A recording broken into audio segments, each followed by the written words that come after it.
you know, the internet ended up getting what they wanted after, you know, last week's controversy, and for me, much more relevantly, sort of, you know, we were able to get in a couple big hands today. The first one I don't think was particularly interesting, although I didn't see what he had, but the second one was definitely a pretty interesting hand. I raised the button, 10-9 of clubs, obviously very strong hand on the button. He re-raises with the ace-4 suited, certainly a reasonable play. Flop comes 9 high. He decides to make a pretty small continuation bet, I think like a third of the pot. And then I decide to make a reasonably unorthodox raise in this spot. I do this for a variety of reasons, but part of it was I just felt like I had the best hand here. He decides to call. The turn is obviously gin for me. I hit a 10, so now I have 2 pair. He checks. I think I bet about 2/3 of the pot. And he doesn't take too long before just shipping all in for like 160, 170K, and my turn bet was 35,000.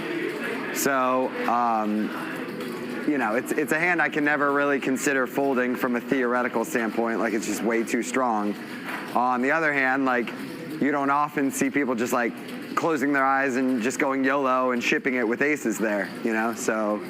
I'm dead against 6-7, dead against the very unlikely sets he can have. But again, my hand is just like way too strong to fold there, you know. So eventually I do call, and you know, we see he turns the backdoor flush draw, which is obviously incredibly unfortunate for him. On the turn, he can obviously, you know, call or raise or shove. I think all three have merit. It's definitely just like one of those hands that played out, you know, in the way that you kind of dream of. And it's funny, I just feel like, you know, at the risk of sounding whiny, I've just played so many hands in recent months where just like the opposite happens, that it was definitely like nice to be on, you know, I think like a hand, of course, where I won a big pot, but like in a sneaky way, like I ran quite good in that hand, you know?